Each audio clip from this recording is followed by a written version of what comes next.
जी कैफ audit and assurance. Audit को हमने डिफाइन कर लिया।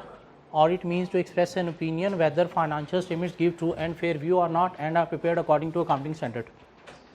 एश्योरेंस को भी हमने डिफाइन कर लिया। Assurance mean confidence. कॉन्फिडेंस क्या कहला है, जो ऑडिटर प्रोवाइड करता है या प्रैक्टिशनर प्रोवाइड करता है। कोई एश्योरेंस इंगेजमेंट भी हमने पढ़ लिया, एक ऐसी इंगेजमेंट जिसके अंदर ऑडिटर क्या करता है, एश्योरेंस प्रोवाइड करता है। हाँ, high level reasonable positive assurance वाली लाइक ऑडिट इंगेजमेंट भी हो सकती है, और लिमिटेड लो लेवल या नेगेटिव एश्योरेंस वाली लाइक नॉन ऑडिट इंगेजमेंट भी हो सकती है। क्या कहला, लाइक रिव्यू ऑफ फोरकास्ट। ठीक हो गया। सो एश्योरेंस को हमने मतलब देख लिया, ऑडिट का मतलब देख लिया। हमने कल पढ़ी दो levels of assurance, reasonable positive high level, limited negative और लो लेवल। और हमने कल पढ़ा कि एक ऑडिटर गारंटी नहीं देता, ऑडिटर एश्योरेंस देता है, और एश्योरेंस भी एब्सोल्यूट 100% नहीं, क्या करता है, लेस देन 100% मीन रीजनेबल देता है।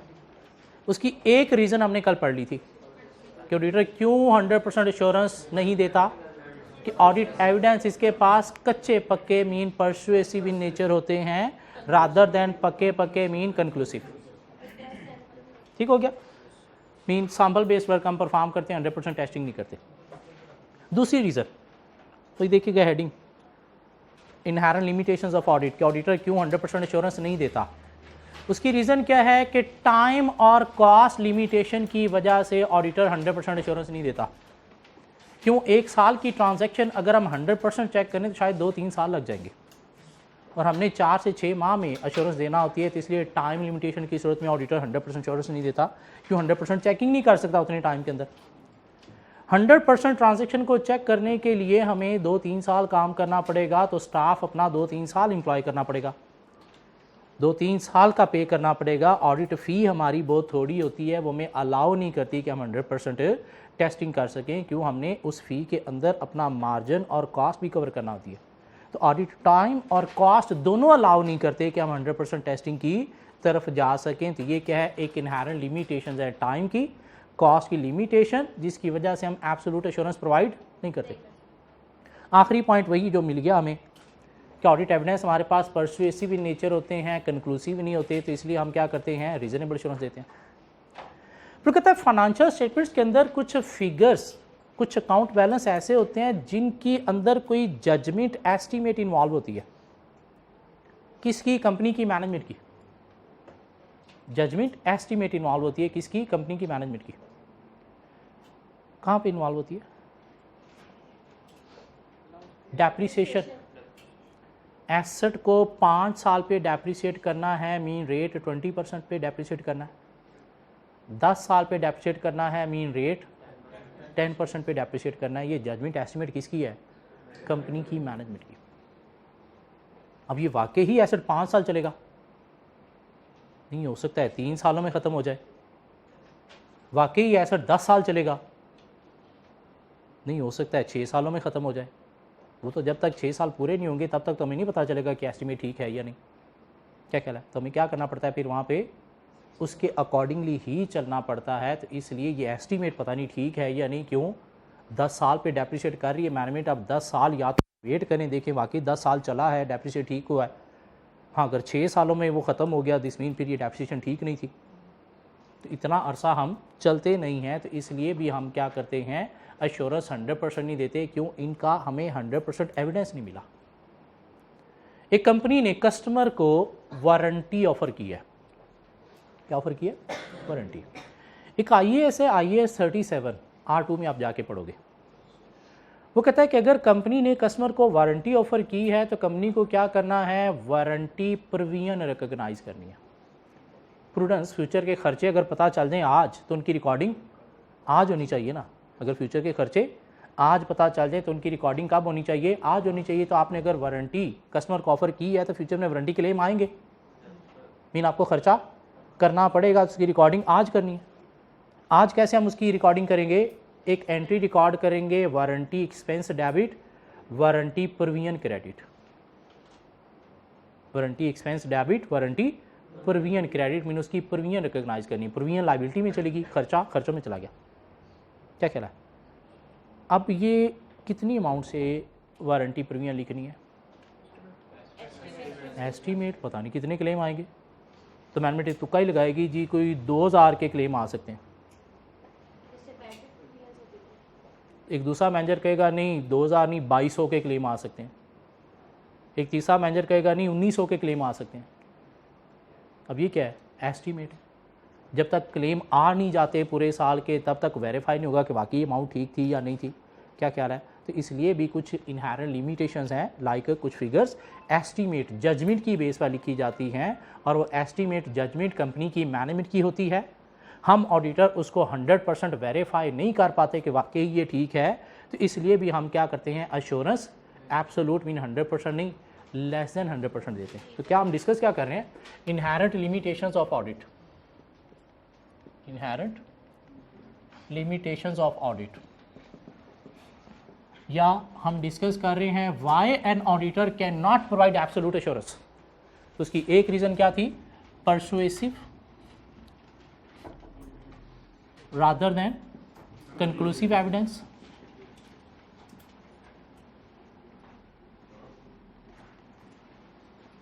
दूसरी reason time and cost limitation,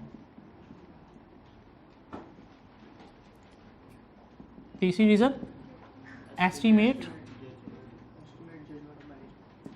या judgement involve in financial statement. ठीक हो गया? तो कहता है कि ऑडिटर का जो काम है ना, ये भी समटाइम जजमेंटल होता है। 1 लाख इनवॉइसेस हैं, हमने सारी वेरीफाई नहीं करनी। कितनी वेरीफाई करनी है? सैंपल की बेस पर। सैंपल की बेस पर कितनी? 5000, 1000, 500, 300। ये क्या है? ऑडिटर की जजमेंट। जो ऑडिटर के एक्सपीरियंस के अकॉर्डिंगली ऑडिटर को पता चलेगा कि हाँ मुझे कितनी ट्रांजैक्शन टेस्ट करनी चाहिए। ये जो एक्सपीरियंस है ये क्या है? जजमेंट है। किसी ऑडिटर की ज़्यादा है, किसी की कम है, तो ये भी समटाइम फॉल्टी हो सकती है। क्या ऑडिटर कुछ जगहों पे अपनी जजमेंट अप्लाई कर रहा होता है, मीन वहाँ पे स्टैंडर्ड की तरफ से कंप्लीट डायरेक्शन नहीं मिलती, अपनी जजमेंट अप्लाई कर रहा होता है कि सैंपल में मुझे कितने यूनिट सिलेक्ट करके टेस्ट करने चाहिए, और उतने यूनिट्स में अगर चीज़ें प्रॉपर्ली वेरीफाई नहीं हुई तो सूरत में कुछ ना कुछ मसले रह जाएंगे। क्या कहला है? तो ऑडिटर अपनी जजमेंट भी फॉल्टी इसकी हो सकती है, इसलिए भी ऑडिटर क्या करता है? 100% एश्योरेंस नहीं देता। क्या करता है? Less than 100% mean absolute assurance देता है। तो ये क्या है? ऑडिटर जजमेंट की वजह से जो फॉल्टी हो सकती है। क्या हो सकती है? फॉल्टी हो सकती, कुड बी फॉल्टी। फिर कंपनी के अंदर समटाइम मैनेजमेंट फ्रॉड भी कर रही होती है। फाइनेंशियल स्टेटमेंट्स के अंदर भी फ्रॉड इन्वॉल्व होते हैं, और फ्रॉड कोई अकेला बंदा नहीं करता, काफ़ी सारे दिमाग मिल बैठ के करते हैं। और जब दिमाग मिल बैठ के करते हैं तो उसके पीछे अटेम्प्ट टू हाइड भी होती है, ये पकड़ा ना जाए। और ड्यूरिंग ऑडिट हमने वैसे भी 100% ट्रांजैक्शन टेस्ट नहीं करनी, तो हो सकता है कुछ फ्रॉड हमसे नहीं पकड़े गए। आज हमने कह दिया financial statements gift and fair view, 100% assurance दे दी, हमने काम किया था सैंपल बेस पर, कुछ फ्रॉड थे जो हमसे पकड़े नहीं गए थे, कल को फ्रॉड सामने आ गया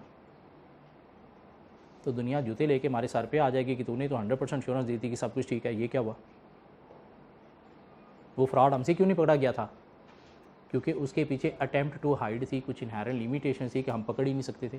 क्यों? फ्रॉड पकड़ने के लिए बहुत ज़्यादा डिटेल में हमें इन्वेस्टिगेशन करना पड़ती हैं, और ऑडिट में हम उतनी डिटेल में समटाइम इन्वेस्टिगेशन भी नहीं करते। तो इस वजह से भी हम क्या करते हैं? ऐसे फ्रॉड एलिमेंट की वजह से 100% एश्योरेंस नहीं देते। क्यों? अगर कोई अटेम्प्ट टू हाइड वाला फ्रॉड था जो हमसे ना पकड़ा गया तो फिर तो हमारी ओपिनियन रॉन्ग हो जाएगी। तो इसलिए हम एश्योरेंस क्या दे रहे हैं? रीज़नेबल, ताकि कल को पकड़ा गया तो हम अपने आप को बचा सकेंगे कि देखिए जी हम तो सैंपल बेस काम करते हैं, हम तो 100% काम ही नहीं करते। तो इसलिए एश्योरेंस भी हम ऑलरेडी हमने कहा था कि हम कौन सी एश्योरेंस दे रहे हैं?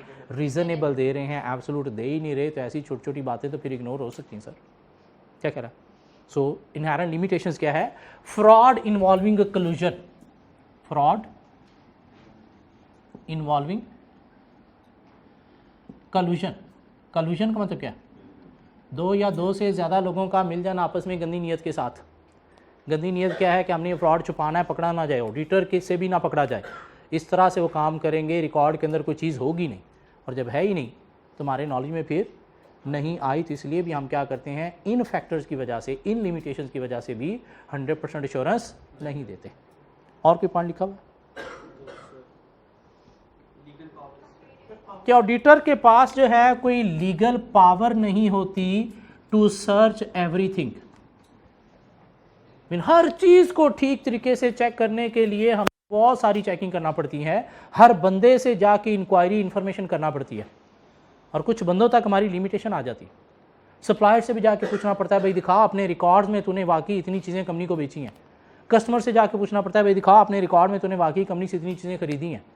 पर हमारे पास इतनी लीगल पावर नहीं होती कि हम हर पार्टी को जाके डिटेल में चेक कर सकें। अपने क्लाइंट की हद तक तो हम रिस्ट्रिक्ट रह सकते हैं। ये ग्रुप ऑडिट का नाम सुना हुआ है, कंसोलिडेशन का नाम सुना हुआ है, जिसमें एक पेरेंट कंपनी होती है और नीचे कुछ सब्सिडरीज होती हैं।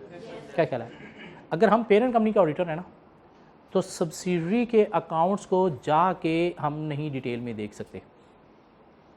हालांकि सब्सिडरी के सारे रिजल्ट्स आके कंसोलिडेट हो के कंसोलिडेटेड फाइनेंशियल स्टेटमेंट्स बन रही होती हैं, लेकिन हमारी लिमिटेशंस है कि हम सिर्फ पेरेंट कंपनी की हद तक तो रह सकते हैं, सब्सिडरी के अकाउंट्स के अंदर हम घुस के हर चीज़ को नहीं देख सकते। तो ये क्या है कि हमारे पास लीगल पावर जो है वो इतनी नहीं होती कि हम हर चीज़ को डिटेल में देख सकें, मीन्स कंपनी के साथ एसोसिएटेड सारी कंपनीज़ को भी डिटेल में देख सकें। तो इस वजह से भी अगर वहाँ से कोई रिजल्ट गलत आके कंसोलिडेट हो गए और हम चूँकि उस कंपनी के अंदर जाके देख नहीं सकते थे, तो हमें मानना पड़ता है कि हाँ ये ठीक ही होंगे। तो ये क्या है कि हमारे पास कोई लीगल पावर जो है वो लिमिटेड होती हैं। तो इसलिए भी हम क्या करते हैं, एश्योरेंस जो देते हैं कौन सी देते हैं, लेस देन 100%, मीन 100% नहीं। क्यों 100% चेकिंग हम ड्यू टू दिस भी हम नहीं कर पाते। लीगल पावर क्या होती हैं, रिस्ट्रिक्ट होती हैं। भाई कंपनी के हर बंदे से हम इंफॉर्मेशन ले सकें, कंपनी के साथ एसोसिएटेड हर कंपनी को जाके डिटेल में चेक कर सकें, इतनी हमारे पास लीगल पावर नहीं होती। तो चूँकि हर बंदे से इंफॉर्मेशन नहीं ले सकते, हर कंपनी एसोसिएटेड को डिटेल में देख नहीं सकते, तो 100% फिर चेकिंग भी नहीं हो पाई, जिस वजह से हम 100% एश्योरेंस नहीं दे रहे। सो एक ऑडिटर 100% एश्योरेंस या गारंटी क्यों नहीं देता, due to some inherent limitations to audit. क्या है वो, ऑडिट एविडेंस परसुएसिव होते हैं, कंक्लूसिव नहीं होते, मीन सैंपल बेस्ड वर्क पर होते हैं, कच्चे पक्के नहीं होते। कॉस्ट टाइम हमें अलाउ नहीं करता कि हम 100% ट्रांजेक्शन को चेक कर सकें। फाइनेंशियल स्टेटमेंट्स में कुछ फिगर मैनेजमेंट की एस्टीमेट जजमेंट बेस्ड होती हैं, जो हम जस्ट एतबार तो कर सकते हैं, 100% वेरीफाई नहीं कर सकते जब तक वो एसेट 10 साल डेप्रिसिएट नहीं हो जाता। ऑडिटर के भी कुछ काम अपनी जजमेंट पर बेस करते हैं, और वो जजमेंट ऑडिटर की भी फॉल्टी हो सकती है, क्यों इंसान है और इंसान गलती का पुतला है। फ्रॉड कल्यूजन के थ्रू होता है, अटेम्प्ट टू हाइड होती है, तो कोई हमारे नॉलेज में अगर नहीं आए या हम पकड़ नहीं पाए, तो इसलिए अपने आप को बचाने के लिए हम क्या करते हैं, 100% इंश्योरेंस नहीं देते। अगर 100% दियो तो फिर कल को लोग आ जाएंगे, भाई ये फ्रॉड तूने क्यों नहीं पकड़ा था, तूने तो 100% इंश्योरेंस दे दी थी। और हमारी लीगल पावर जो है वो भी रिस्ट्रिक्ट होती है। लीगल पावर में एक और भी चीज़ आ जाती है कि हमें स्टैंडर्ड या लॉ ही ये कहता है कि आपने क्या करना है, रीजनेबल इंश्योरेंस देनी है, मीन 100% इंश्योरेंस हमसे रिक्वायर ही नहीं की जाती। इसलिए भी हम क्या करते हैं, 100% इंश्योरेंस या गारंटी नहीं देते, कि उस स्टैंडर्ड हमें ये अलाउ करता है, हमारा प्रोफेशन हमें ये अलाउ करता है कि हमने कभी भी कोई गारंटीड वर्क नहीं करना।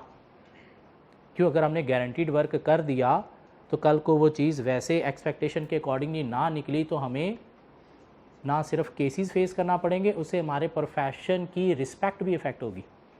क्यों, वो चीज़ें मीडिया में हाईलाइट की जाएंगी, ऑडिटर ने ये किया, चार्टर्ड अकाउंटेंट ने ये किया, मीन ये उसने 100% इंश्योरेंस दी थी, गारंटी दी थी, लेकिन ये चीज़ चेक नहीं की थी। क्यों, वो हम कर ही नहीं पाते।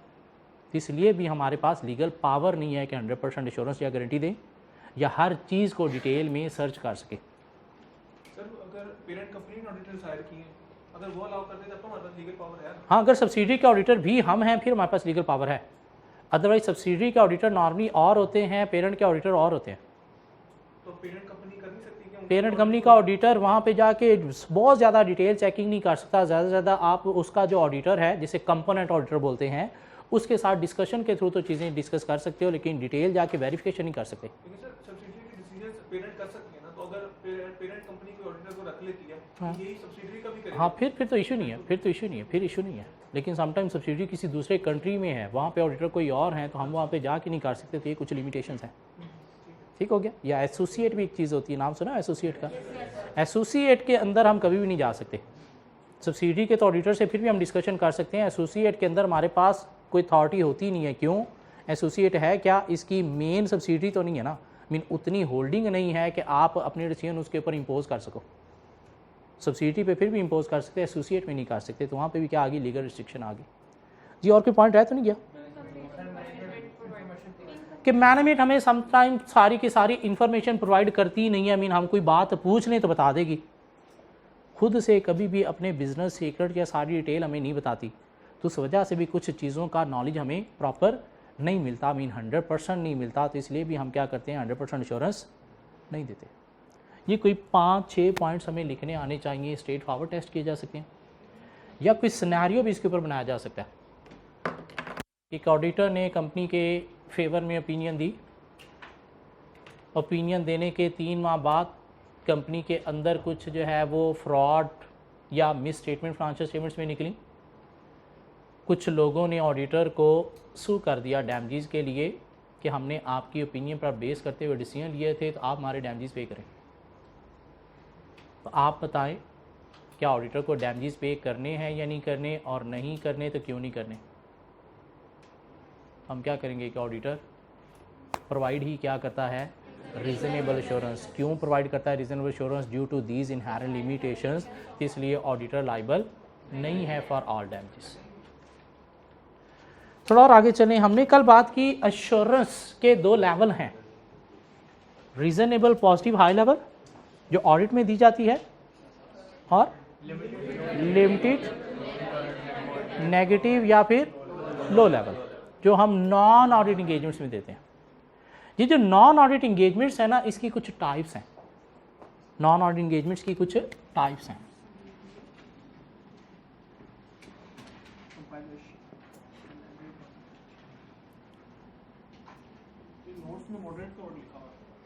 मॉडरेट लो लेवल एक ही चीज़ है, मीन हाई नहीं है। नॉन ऑडिट इंगेजमेंट्स की कुछ टाइप्स हैं, review engagement, compilation engagement,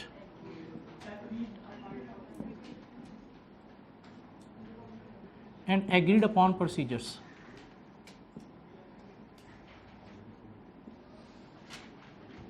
review engagement, compilation engagement and agreed upon procedures. Compilation engagement क्या है कि हमने किसी कंपनी की कोई चीज़ कंपाइल करके देनी है अकॉर्डिंग टू डेटा। क्या हो सकता है, फाइनेंशियल स्टेटमेंट्स कंपाइल करके देनी है, टैक्स रिटर्न कंपाइल करके देनी है, या कोई interim accounts mean half year financial statements compile करके देनी है। बस सिर्फ कंपाइल करके देनी है अकॉर्डिंग टू डेटा, कोई ओपिनियन एश्योरेंस नहीं देनी। ये क्या है, कंपाइलेशन इंगेजमेंट एक इंगेजमेंट है, एक काम है जो हमने किया और पैसे चार्ज किए, कोई ओपिनियन एश्योरेंस नहीं। एग्रीड अपॉन प्रोसीजर क्या है कि क्लाइंट के साथ हमारा एक प्रोसीजर एग्री हुआ है, हमने वो प्रोसीजर परफॉर्म करके अपनी फ़ी चार्ज करनी है, कोई ओपिनियन एश्योरेंस नहीं।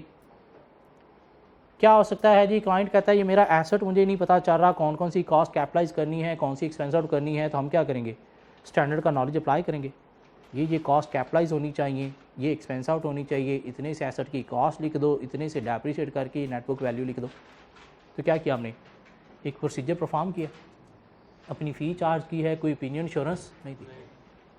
ये क्लाइंट कहता है मेरे बिज़नेस का सिस्टम जो है ना बड़ा ही गंभीर हुआ पड़ा, मेरी समझ में नहीं आ रहा क्या करूं, तो प्लीज़ इसे ठीक बनाने में मेरी हेल्प कर दो।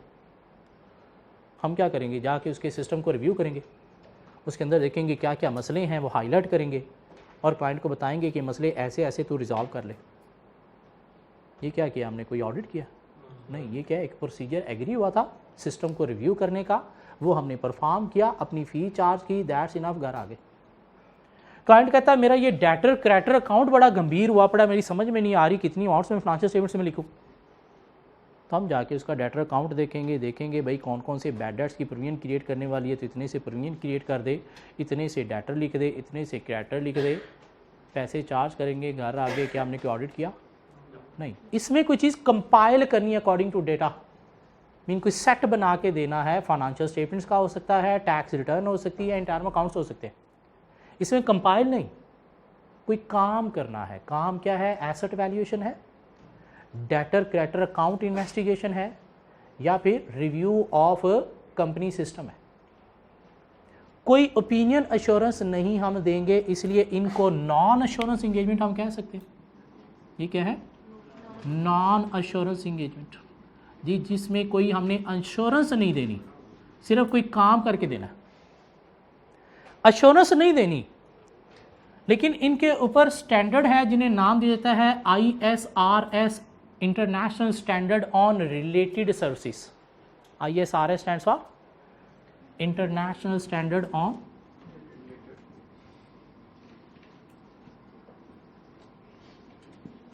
Related services. वो कहते हैं कि कंपाइलेशन इंगेजमेंट या agreement procedure mean non assurance engagement में ठीक है, आपने ओपिनियन एश्योरेंस नहीं देनी, लेकिन रिपोर्ट आपने देनी है जिसके अंदर मेंशन करना है कि ये काम किसके थे, कंपनी की मैनेजमेंट के, हमने किए हैं, ऑडिटर ने। ठीक हो गया? सही है, गलत है, रिस्पॉन्सिबल कौन है? कंपनी की मैनेजमेंट। हम इनके ऊपर कोई ओपिनियन एश्योरेंस नहीं दे रहे। क्यों? हमने ना तो ऑडिट किया है, ना ही चीज़ों को वेरीफाई। क्यों? जनता दुनिया ये ना समझ बैठे कि अगर ये फाइनेंशियल स्टेटमेंट्स बना के हमने दी हैं तो ये ठीक भी है, लेकिन हम ओपिनियन एश्योरेंस भी दे रहे हैं। तो नहीं, इस चीज़ को कवर करने के लिए हम क्या कर रहे हैं? रिपोर्ट देंगे। कौन कहता है रिपोर्ट देंगे? ISRS, international standard on related services कहते हैं। मीन ऑडिट के अलावा जो सर्विसेज हैं वो क्या है? Related services. तो उसके ऊपर रिपोर्ट दे के क्लियर करोगे कि हम कोई ओपिनियन इंश्योरेंस नहीं दे रहे, मीन सिर्फ हमने काम करके दिया है अकॉर्डिंग टू कंपनी मैनेजमेंट। और रिस्पॉन्सिबल भी कौन है इससे रिलेटेड? कंपनी की मैनेजमेंट। क्यों? उन्होंने जो हमें डाटा दिया उसके अकॉर्डिंग हमने बनाया। ये काम किसके थे? मैनेजमेंट के। हाँ, किए हमने, फ़ी हमने चार्ज किया है। क्यों? उनको आते नहीं थे, हमने आते थे। लेकिन सही है, गलत है, रिस्पॉन्सिबल कौन है? कंपनी की मैनेजमेंट। रिव्यू एंगेजमेंट क्या है? जस्ट लाइक ऑडिट, वो कंपनीज जिनके लिए ऑडिट कंपलसरी नहीं है, वो कौन सी कंपनीज है? Unlisted companies. अनलिस्टेड कंपनीज क्या ख्याल है? या ऑडिट कंपलसरी किन के लिए? लिस्टेड कंपनी के लिए कंपलसरी है। या प्राइवेट कंपनी जिनका शेयर कैपिटल अबव 3 मिलियन है, अबव 3 मिलियन है, उनके लिए ऑडिट कंपलसरी है। हाँ, 10 मिलियन तक ICMA ICAP मेंबर दोनों कर सकते हैं। अबव 10 मिलियन सिर्फ ICAP मेंबर करेगा, ICMA वाले नहीं कर सकते। लेकिन अगर share capital 1 million 3 million 3 million से अबव है तो ऑडिट कंपलसरी है। और जिनका 3 मिलियन से कम है उनके लिए ऑडिट कंपलसरी नहीं है। तो वो फिर क्या करती हैं? अपनी फाइनेंशियल स्टेटमेंट्स का रिव्यू करवाती हैं। रिव्यू का मतलब क्या है? कि ऑडिटर 3 लिमिटेड प्रोसीजर्स के थ्रू चेकिंग करेगा और क्या करेगा? एक नेगेटिव एश्योरेंस देगा। जब ऑडिटर ने काम कम किया है, ऑडिट की तरह डिटेल काम नहीं किया, तो क्या पैसे उतने चार्ज करेगा? नहीं, पैसे कम चार्ज करेगा। कंपनीज क्यों करवा रही हैं? ताकि कल को अगर हमारे लिए ऑडिट कंपलसरी हो जाता है तो हम प्रिपेयर अपने आप को कर सकें, मीन देख सकें कि अभी हम फाइनेंशियल स्टेटमेंट्स ठीक बना रहे हैं या नहीं बना रहे। सो जस्ट लाइक ऑडिट है, सिर्फ डिफरेंस क्या है? लिमिटेड प्रोसीजर्स और डिटेल प्रोसीजर। और अश्योरेंस उधर पॉजिटिव, रिव्यू के अंदर क्या होगी? Negative. So non assurance engagement की 2 टाइप्स हैं, अश्योरेंस एंगेजमेंट की भी 2 टाइप्स हैं। एक ऑडिट, लेकिन कौन सी? Positive, high level, reasonable assurance. और दूसरी रिव्यू एंगेजमेंट, ये भी अश्योरेंस एंगेजमेंट है ना, जिसमें हम अश्योरेंस दे रहे हैं, लेकिन कौन सी? नेगेटिव, लिमिटेड या लो लेवल। तो अश्योरेंस एंगेजमेंट की 2 टाइप्स बताई जा सकती हैं, ऑडिट एंड रिव्यू एंगेजमेंट, जिसमें अश्योरेंस देते हैं। नॉन अश्योरेंस एंगेजमेंट की 2 types, related services mean compilation engagement and agreed upon procedure. इनकी डिटेल हमारे सिलेबस में नहीं है, और सिर्फ हमने थोड़ा सा कॉन्सेप्ट लेना था कि नॉन अश्योरेंस एंगेजमेंट क्या है, और इन्हीं के ऊपर स्टैंडर्ड है ISRS। हाँ, ISRS हमारे सिलेबस में एक वर्ड यूज़ किया हुआ है कहीं पे, लेकिन वो किस लिए है वो हमने थोड़ा जानने के लिए इनको देखा। अदरवाइज़ इनके ऊपर डिटेल हमारे सिलेबस में नहीं है। रिव्यू इंगेजमेंट का हमारे सिलेबस में पूरा एक चैप्टर है, हमारा लास्ट चैप्टर रिव्यू इंगेजमेंट के ऊपर है, जो हम जब वहाँ पे पहुँचेंगे तब कवर करेंगे। रिव्यू और ऑडिट में डिफरेंस क्या है? ऑडिट में पॉजिटिव एश्योरेंस, रिव्यू में नेगेटिव एश्योरेंस। ऑडिट में एक्सटेंसिव ऑडिट प्रोसीजर, रिव्यू में 3 लिमिटेड ऑडिट प्रोसीजर। दोनों में एश्योरेंस दी जाती है, लेकिन उसमें हाई लेवल, उसमें लो लेवल, इसमें रीजनेबल, उसमें लिमिटेड, इसमें पॉजिटिव और उसमें नेगेटिव। अब वो कहता है कि एक एश्योरेंस इंगेजमेंट के कुछ एलिमेंट्स होते हैं, एलिमेंट्स ऑफ एश्योरेंस इंगेजमेंट। कौन सी एश्योरेंस इंगेजमेंट? चाहे रिव्यू है चाहे ऑडिट है, चाहे रिव्यू है चाहे ऑडिट है, हर एश्योरेंस इंगेजमेंट के कोई 5 एलिमेंट्स होते हैं। क्या 5 एलिमेंट्स हैं? हर एश्योरेंस इंगेजमेंट के अंदर 3 पार्टी रिलेशनशिप होता है, हर एश्योरेंस इंगेजमेंट के अंदर कोई सब्जेक्ट मैटर होता है, हर एश्योरेंस इंगेजमेंट के अंदर कुछ सूटेबल क्राइटेरिया भी होता है, हर एश्योरेंस इंगेजमेंट के अंदर कुछ एविडेंस भी होता है, और हर एश्योरेंस इंगेजमेंट के अंदर रिटन रिपोर्ट भी होती है।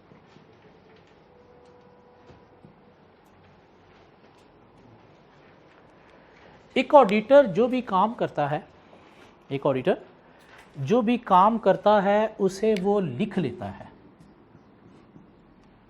एक कंपनी का ऑडिट एक्सेप्ट करने से पहले आपने कुछ चीज़ें देखनी है, मेरे पास टाइम है या नहीं, स्टाफ है या नहीं, स्किल्स हैं या नहीं, क्लाइंट की integrity mean audit risk high है या लो है, ये सब कुछ ऑडिटर को लिख लेना है। ऑडिट एक्सेप्ट करने के बाद आपने प्लानिंग की, उसमें क्या क्या रिस्की एरियाज हाईलाइट किए, इस ऑडिट स्टाफ मेंबर को कौन कौन सा एरिया आपने असाइन किया चेक करने के लिए, ये सब कुछ आपने लिख लेना है। अकाउंटिंग सिस्टम, कंट्रोल सिस्टम का आपने नॉलेज लिया, कहाँ से लिया? कंपनी की फाइलों फोल्डर से पढ़ के लिया या कंपनी के स्टाफ से पूछ के इंक्वायरी करके लिया? किस स्टाफ से आपने क्या नॉलेज लिया, किस फाइल से आपने क्या नॉलेज लिया, ये सारा नॉलेज भी आपने लिख लेना है। वॉक थ्रू टेस्ट आपने परफॉर्म किया, हर एरिया की एक दो ट्रांजैक्शन टेस्ट की, कब की, किस टाइम पे की, किस बंदे ने की, उसके क्या रिजल्ट्स निकले, ये सब कुछ आपने लिख लेना है। कंट्रोल सिस्टम को आपने इवैल्यूएट किया, आइदर स्ट्रॉन्ग या वीक, किन बेसिस पर स्ट्रॉन्ग इवैल्यूएट किया, किन बेसिस पर वीक इवैल्यूएट किया, सब आपने लिख लेना है। टेस्ट ऑफ कंट्रोल आपने परफॉर्म किए, किस एरिया की कितनी ट्रांजैक्शन आपने चेक की, टोटल कितनी थी, किस बंदे ने चेक की, किस डेट टाइम पे चेक की, उनके क्या रिजल्ट्स निकले, वो सब कुछ आपने लिख लेना है। सब्सटेंटिव प्रोसीजर आपने परफॉर्म किए, किस एरिया पे आपने क्या प्रोसीजर अप्लाई किया, क्या चेकिंग की, किस डेट टाइम पे की, उसके रिजल्ट्स क्या निकले, सब कुछ आपने क्या करना है, लिख लेना है। इन एक ऑडिटर जो भी काम करेगा उसे डॉक्यूमेंट करेगा, जिसे नाम दिया जाता है ऑडिट डॉक्यूमेंटेशन का, ऑडिट डॉक्यूमेंटेशन, या इसे वर्किंग पेपर का नाम भी दिया जाता है कि एक ऑडिटर जो भी काम करेगा उसके क्या प्रिपेयर करेगा, वर्किंग पेपर प्रिपेयर करेगा। ना सिर्फ प्रिपेयर करेगा, नेक्स्ट 5 साल तक इसे अपने पास रिकॉर्ड में सेव भी रखेगा। क्यों? क्यों? आपने कंपनी की फेवर में ओपिनियन दी या कंपनी के अगेंस्ट ओपिनियन दी, 2 साल बाद कोई बंदा उठ के आ गया कि तेरी फ्लॉ ओपिनियन रॉन्ग थी, आप कैसे जस्टिफाई करोगे ठीक थी? ये वर्किंग पेपर अपने खोल के उसके आगे रखोगे कि रास्कल ये देख मैंने ये काम किया, ये प्रोसेस किए, ये रिजल्ट्स निकले, बेस पर ये ओपिनियन है, तो तू बता दे कैसे गलत है। अगर ये नहीं है तो क्या आप अपनी ओपिनियन को जस्टिफाई कर सकते हो?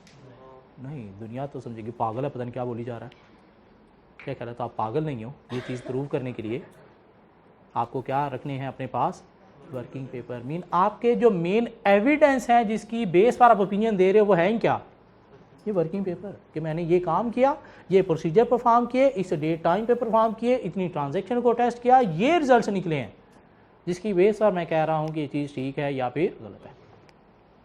सो ऑडिटर के पास जो एविडेंस होता है वो क्या होते हैं, उसके working paper mean audit documentation, जो ना सिर्फ आपको प्रिपेयर करनी है, नेक्स्ट 5 ईयर्स तक अपने पास रिकॉर्ड में सेव भी रखनी है। क्यों? 3-4 साल बाद भी कोई उठा के आ सकता है, भाई आपकी फ्लॉ ओपिनियन रॉन्ग थी, तो जस्टिफाई करने के लिए फिर आपके पास रिकॉर्ड्स होने ही चाहिए। ये बात समझ आती है? एक एश्योरेंस एंगेजमेंट के 5 एलिमेंट्स होते हैं, चाहे ऑडिट है चाहे रिव्यू एंगेजमेंट है। इसमें 3 पार्टी रिलेशनशिप होता है। मीन 3 पार्टीज इन्वॉल्व होती हैं। कौन कौन सी 3 पार्टीज इन्वॉल्व होती हैं? एक होता है प्रैक्टिशनर, मैं वर्ड ऑडिटर नहीं यूज़ कर रहा, प्रैक्टिशनर।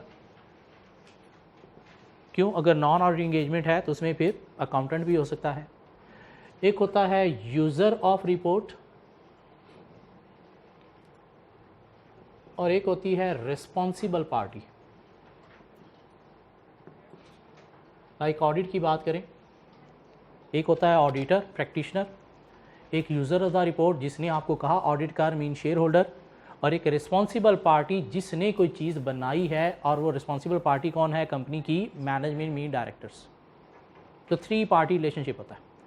रिव्यू इंगेजमेंट में भी एक यूज़र होगा रिव्यू रिपोर्ट का, एक प्रैक्टिशनर होगा, ऑडिटर नहीं प्रैक्टिशनर, और साथ रिस्पॉन्सिबल पार्टी मीन कंपनी की मैनेजमेंट जिसने फाइनेंशियल स्टेटमेंट्स बनाई है। इसमें किसी सब्जेक्ट मैटर के ऊपर काम किया जाता है। सब्जेक्ट मैटर का मतलब क्या है? यहाँ पे फाइनेंशियल स्टेटमेंट जिसके ऊपर हम ओपिनियन दे रहे हैं। अकॉर्डिंग टू सूटेबल क्राइटेरिया काम किया जाता है। सूटेबल क्राइटेरिया क्या है? स्टैंडर्ड्स जिसके अकॉर्डिंगली हमने चेकिंग करनी है। स्टैंडर्ड्स फाइनेंशियल स्टेटमेंट्स की हमने चेकिंग करनी है किसके अकॉर्डिंगली? IAS IFRS के अकॉर्डिंगली। सो एश्योरेंस इंगेजमेंट क्या? एक ऐसी इंगेजमेंट जिसमें 3 पार्टीज इन्वॉल्व है, किसी सब्जेक्ट मैटर के ऊपर अकॉर्डिंग टू सूटेबल क्राइटेरिया काम किया जाता है, और एविडेंस ऑब्टेन करके, एविडेंस क्या है? एविडेंस क्या है? Working papers of the work performed. Evidence obtain करके एक रिटर्न रिपोर्ट दी जाती है। रिपोर्ट क्या है? वो पेज जहां पे आप ओपिनियन एक्सप्रेस कर रहे हो। क्या कहला? ओपिनियन एक्सप्रेस कर रहे हो। लाइक ऑडिट रिपोर्ट, ऑडिट के अंदर क्या होगी? Audit report. रिव्यू इंगेजमेंट के अंदर होगी रिव्यू रिपोर्ट, जिसका कोई स्टैंडर्ड फॉर्मेट है, और वो फॉर्मेट हमें किसने बताया है? स्टैंडर्ड ने। कौन से स्टैंडर्ड? ऑडिट के स्टैंडर्ड। ऑडिट के स्टैंडर्ड कौन से हैं? ISAs। सो एक एश्योरेंस इंगेजमेंट के 5 एलिमेंट्स हैं। इसमें 3 पार्टी रिलेशनशिप है, मीन एक प्रैक्टिशनर है, एक यूज़र ऑफ द रिपोर्ट है, एक रिस्पॉन्सिबल पार्टी है। इसमें किसी सब्जेक्ट मैटर के ऊपर अकॉर्डिंग टू सूटेबल क्राइटेरिया काम किया जाता है, और एविडेंस ऑब्टेन करके एक return report mean opinion express की जाती है। अब अगर हम एश्योरेंस इंगेजमेंट की एक अच्छी डेफिनेशन बनाने की कोशिश करें, कहते हैं जी एश्योरेंस इंगेजमेंट क्या है? An engagement in which a practitioner, an engagement in which a practitioner expresses a conclusion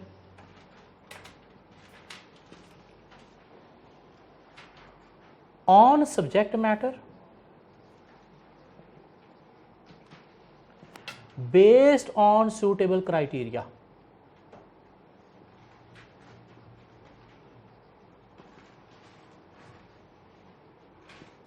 For the intended user.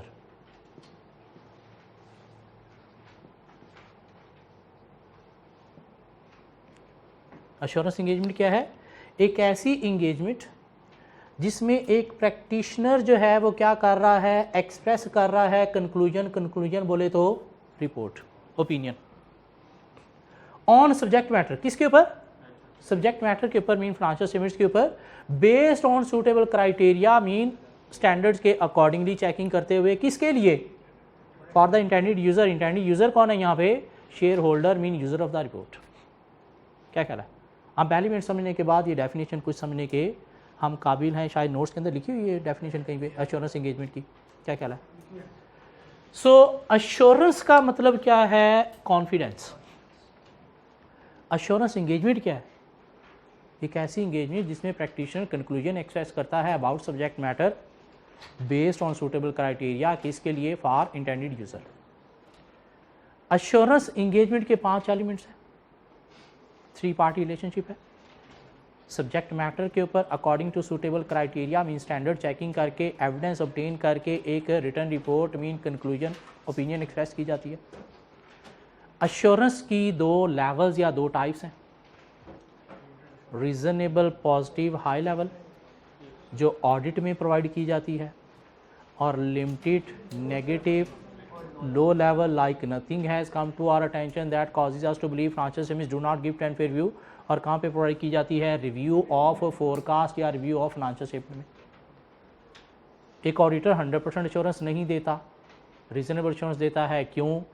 Due to inherent limitations of audit. और इनहेरेंट लिमिटेशंस क्या हैं? ये कोई 6-7 हमारे पास लिमिटेशंस है। क्या ख्याल है? चलें आगे, चलिए आगे चलते हैं।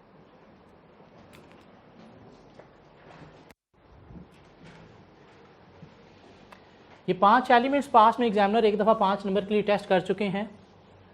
इनहेरेंट लिमिटेशंस पास में कोई 2-3 दफ़ा टेस्ट हो चुकी हैं।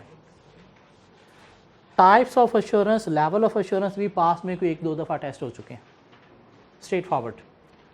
ऑडिट के पेपर को देखा जाए तो पिछली कोई 6 अटैम्प्ट से एग्जामिनर ने एक रूटीन पकड़ी हुई है।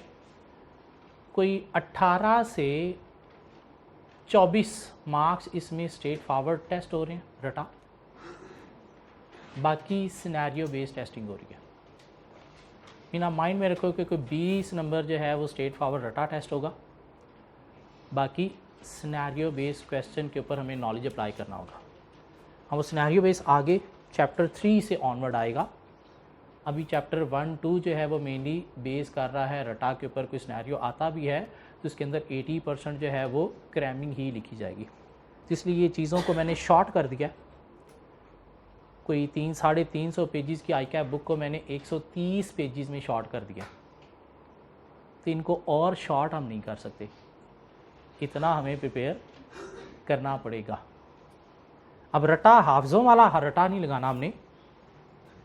क्या करना है? एक हेडिंग पड़ी है, उसके नीचे 7 पॉइंट थे, इनको एक दफ़ा रीड करना है, आंखें बंद करके रिपीट करना है। 3 रिपीट होंगे, 4 नहीं होंगे। फिर दोबारा रीड करना है, आंखें बंद करके रिपीट करना है। अब 5 रिपीट हो जाएंगे। फिर एक दफ़ा रीड करना है, आंखें बंद करके देखोगे 7 रिपीट हो जाएंगे। अब एक कॉपी पेन उठाना है, उस पर लिख देना है। ज़रूरी नहीं वर्डिंग यही हो, अपनी वर्डिंग में लिखा जा सकता है। इससे क्या हुआ? ये रटा लग गया। 2 घंटे बाद पता चलेगा फिर भूल गया, वेरी नेक्स्ट डे भी भूल गया, 2 घंटे बाद ही भूल गया। तो क्या करना है? अपना ये लिखा हुआ सिर्फ यूँ सामने लाना है। 2 लाइनें पढ़ोगे, बल्कि आधी लाइन पढ़ोगे, बाकी ऑटोमेटिकली दिमाग में आ जाएगा, अच्छा ये बात ही बनता। अगले दिन क्लास में आने से पहले फिर भूल गया। मेरे आने से पहले बस यूँ एक दफ़ा देखना है, दिमाग में फिर ऑटोमेटिकली आ जाएगा। और यूँ 4 से 5 दफ़ा अगर हम पूरे सेमेस्टर में सामने ले अपना लिखा हुआ, तो फिर पेपर तक भूलेगा नहीं। अगर ये हमने लिखा नहीं, बुक के अंदर ही रहेगी चीज़ें, तो बाद में जब भूलेंगी तो रिवाइज करने के लिए फिर उतना ही टाइम लगेगा जितना पहली दफ़ा लगा था। क्यों? पढ़ी हुई चीज़ भूल जाती है, लिखी हुई चीज़ नहीं भूलती। तो इसलिए हमने इस पेपर को पढ़ के नहीं, लिख के पास करना है। तो इसलिए प्लीज़ इसका एक सेपरेट रजिस्टर बना लो, जिसके ऊपर डेली का काम जो भी आप लर्न कर रहे हो वो भी आप लिख रहे हो, और आगे जो सिनेरियो बेस्ड क्वेश्चन हम प्रैक्टिस करेंगे, जो आपको हाथ से लिखना पड़ेंगे एज ए असाइनमेंट, वो भी उसी रजिस्टर के अंदर ही लिखे जाएंगे। ठीक हो गया? तो पढ़ के नहीं, लिख के पास करना ये पेपर। जितना ज़्यादा लिखोगे उतना ही ईजी हो जाएगा ये पेपर पास करना। जितना लिखने को अवॉइड करोगे इस पेपर में, उतना ही पेपर ये मुश्किल होता चला जाएगा। आज हम कुछ चीज़ें और डिस्कस करते हैं, छोटे 2-3 कॉन्सेप्ट डिस्कस करते हैं। एजेंसी, स्टीवर्डशिप,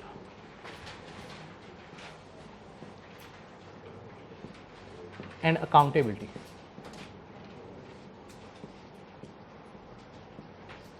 एजेंसी क्या होता है? लॉ पढ़ के आए हो आप। एजेंसी क्या है? एक रिलेशनशिप है बिटवीन 2 पार्टीज। कौन? Principal and agent. Principal and agent. यहाँ पे प्रिंसिपल PAL वाला है, क्या कहला है? जिसमें क्या किया है? एक प्रिंसिपल ने इंगेज किया है एजेंट को to provide some services against any reward. Like एक कंपनी के अंदर प्रिंसिपल मीन शेयर होल्डर ने इंगेज किया है किसको? एजेंट मीन डायरेक्टर्स को, to manage their company against any reward. क्या कहला? मीन एक ऐसा relationship between 2 parties, principal and agent, जिसमें प्रिंसिपल ने इंगेज किया है एजेंट को to provide some services against any reward, उसे क्या नाम दिया जाएगा? एजेंसी रिलेशनशिप या एजेंसी कॉन्ट्रैक्ट। मीन जब एजेंट प्रिंसिपल को कुछ सर्विसेज दे रहा है अगेंस्ट एनी रिवॉर्ड, तो दोनों के बीच में क्या है? Agency contract. हाँ, अगर एजेंट विदाउट एनी फी सर्विसेज दे रहा है तो फिर कॉन्ट्रैक्ट नहीं है। क्यों? कॉन्ट्रैक्ट के लिए कंसीडरेशन का होना ज़रूरी है। तो अगर बगैर पैसे के काम कर रहा है तो एक तरफ से तो सर्विसेज जा रही हैं, दूसरी तरफ से क्या कंसीडरेशन है? नहीं, तो फिर कॉन्ट्रैक्ट नहीं है। कॉन्ट्रैक्ट कब होगा? जब एजेंट प्रिंसिपल को सर्विसेज दे रहा है अगेंस्ट एनी रिवॉर्ड। और चूंकि इनके बीच में एक एजेंसी कॉन्ट्रैक्ट हो गया, तो एजेंट के ऊपर लाजमी है कि इसने जो भी काम करना है with best interest of the principal ही करना है। कन्फ्लिक्ट ऑफ इंटरेस्ट को अवॉइड करना है। मीन अपना बेस्ट नहीं देखना, किसका बेस्ट देखना है? प्रिंसिपल का बेस्ट देखना है। लेकिन ये rascal best interest of principal के लिए काम नहीं करता, अराइज हो जाता है कन्फ्लिक्ट ऑफ इंटरेस्ट में। तो फिर इस कन्फ्लिक्ट ऑफ इंटरेस्ट की वजह से इसके काम को चेक करने के लिए प्रिंसिपल क्या करता है? एक और एजेंट अपॉइंट करता है, ऑडिटर। उसे कहता है कि प्लीज़ मुझे सर्विसेज दे अगेंस्ट एनी रिवॉर्ड। क्या सर्विसेज हैं? इसके साथ जो मेरी एजेंसी है, मीन ये जो फाइनेंशियल स्टेटमेंट्स बना के दे रहा है वो मुझे चेक करके बता ठीक बना के दे रहा है या नहीं दे रहा। हाँ, अगर ये कन्फ्लिक्ट ऑफ इंटरेस्ट इन दोनों के बीच में ना हो, डायरेक्टर और शेयर होल्डर के बीच में, ऑडिटर की ज़रूरत नहीं है। ऑडिटर की ज़रूरत क्यों पेश आई? Due to conflict of interest. अब ये एजेंसी कहीं नोट्स में था, 2 लाइनें पढ़ के देखें, समझ आती है? नोट्स दिए थे ना कल, मैंने कल दिए थे ना।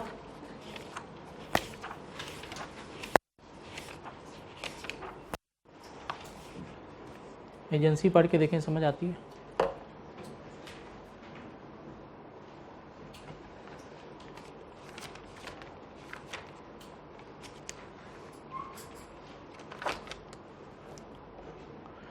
The agency theory implies that the agent should work in the best interest of the principal. क्यों? कॉन्ट्रैक्ट है आपका। Auditors are the agent of shareholder and is expected that in case of conflict of interest they should consider their duties to their user. In the absence of agency relationship, the user will not have enough confidence in the audited accounts. अगर कोई agency ना हो तो फिर audit करवाने की ज़रूरत ही नहीं है। एक और कॉन्सेप्ट है स्टीवर्डशिप। स्टीवर्डशिप क्या है? To manage property of someone else.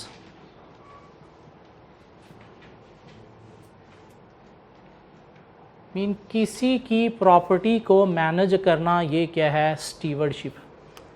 Like company के अंदर डायरेक्टर्स स्टीवर्ड हैं टूवर्ड्स शेयर होल्डर। क्या कर रहे हैं? शेयर होल्डर की प्रॉपर्टी मीन कंपनी को क्या कर रहे हैं? मैनेज कर रहे हैं। अब ये मैनेज सही कर रहे हैं या नहीं कर रहे? इसके लिए फिर शेयर होल्डर क्या करता है? ऑडिटर को अपॉइंट करता है, जो डायरेक्टर और शेयर होल्डर के बीच में जो स्टीवर्डशिप का रिलेशनशिप है, इसे चेक करके बताता है कि आपकी प्रॉपर्टी को ये बेस्ट वे में मैनेज कर रहे हैं या नहीं कर रहे। मीन मिलता जुलता कॉन्सेप्ट है, लेकिन इसमें क्या है? प्रिंसिपल एजेंट का कॉन्सेप्ट। इसमें प्रिंसिपल एजेंट का वर्ड नहीं है, इधर क्या है? डायरेक्टर्स स्टीवर्ड हैं, मीन मैनेज कर रहे हैं प्रॉपर्टी ऑफ किसकी? ऑनर मीन शेयर होल्डर की। तो अगर ये प्रॉपर्टी को ठीक मैनेज नहीं कर रहे तो कौन चेक करके बताएगा? शेयर होल्डर को ऑडिटर चेक करके बताएगा। इसलिए वो क्या करते हैं? ऑडिट करवाते हैं। इस तरह से एक और कंसेप्ट है अकाउंटेबिलिटी। इसका क्या मतलब है? इसका क्या मतलब है? आंसरेबल। डायरेक्टर कंपनी मैनेज कर रहे हैं किसकी? शेयर होल्डर की। तो डायरेक्टर जो भी डिसीजन लेंगे उसके लिए क्या है? अकाउंटेबल हैं, आंसरेबल हैं। किसको? शेयर होल्डर को। कंपनी के फाइनेंस को मैनेज करना है, कंपनी की इनकम एक्सपेंसेस को मैनेज करना है, ये डिसीजन कौन ले रहे हैं? डायरेक्टर्स। तो इनकी अकाउंटेबिलिटी को चेक करने के लिए इनके ऊपर क्या इंपोज किया गया है? ऑडिटर, जो बताएगा कि वाकई ही ये अकाउंटेबिलिटी अपनी प्रॉपर्टी शो कर रहे हैं या नहीं कर रहे। इसलिए डायरेक्टर को जो भी डिसीजन लेना है वो बेस्ट इंटरेस्ट ऑफ प्रिंसिपल के लिए लेना है। क्यों? ये क्या है? उसके लिए अकाउंटेबल है।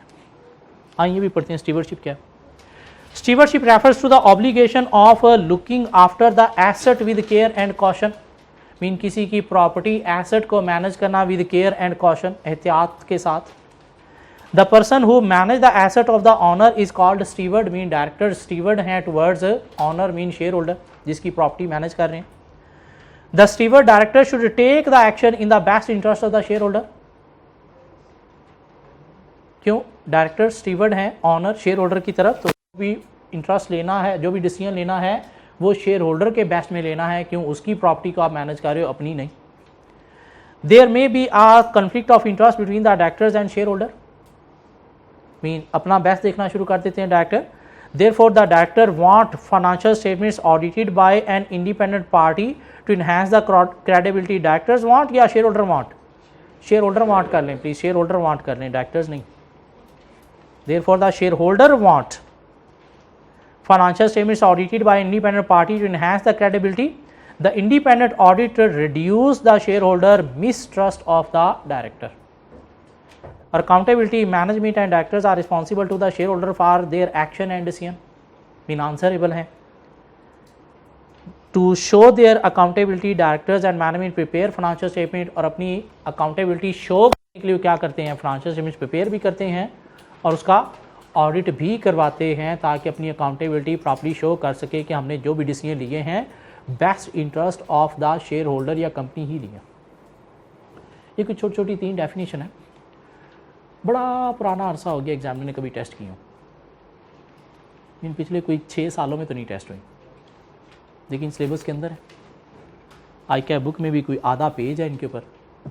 तो ये 2-2, 3-3 लाइनों में हमें डिफ़ाइन करनी आनी चाहिए, ताकि अगर कोई 1-2 नंबर के लिए भी कोई डेफिनेशन टेस्ट होती है तो हम लिखने के काबिल हों। 1-2 नंबर बड़े इम्पॉर्टेंट हैं 48, 49 से 50 में कन्वर्ट करने के लिए। सो क्या अभी तक हमने पढ़ लिया है? हमने कुछ डेफिनेशंस पढ़ी हैं ऑडिट प्रोसेस के अंदर से, walk through test, test of control, substantive procedure, interim audit, final audit. इसके अलावा हमने क्या पढ़ लिया? अश्योरेंस क्या है, अश्योरेंस की 2 टाइप्स या 2 लेवल। एक ऑडिटर 100% अश्योरेंस क्यों नहीं देता, इनहेरेंट लिमिटेशंस ऑफ ऑडिट क्या है। अश्योरेंस इंगेजमेंट का मतलब क्या है? अश्योरेंस इंगेजमेंट की 2 टाइप्स, ऑडिट रिव्यू, और एक अश्योरेंस इंगेजमेंट के 5 एलिमेंट्स। और हमने क्या पढ़ लिया? एजेंसी क्या है, स्टीवर्डशिप क्या है, अकाउंटेबिलिटी क्या है।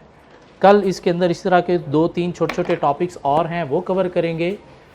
आज जो मेन टॉपिक है इस चैप्टर 1 के अंदर वो है हमारे पास कंपनी एक्ट। इन कंपनी एक्ट के अकॉर्डिंगली ऑडिटर के ऊपर क्या रिस्ट्रिक्शंस हैं वो पढ़ेंगे, क्यों उसमें से सिनेरियो बेस्ड क्वेश्चन अपीयर होता है, उसके बाद उसकी प्रैक्टिस में चलेंगे। भाग जाओ, कल मिलते हैं।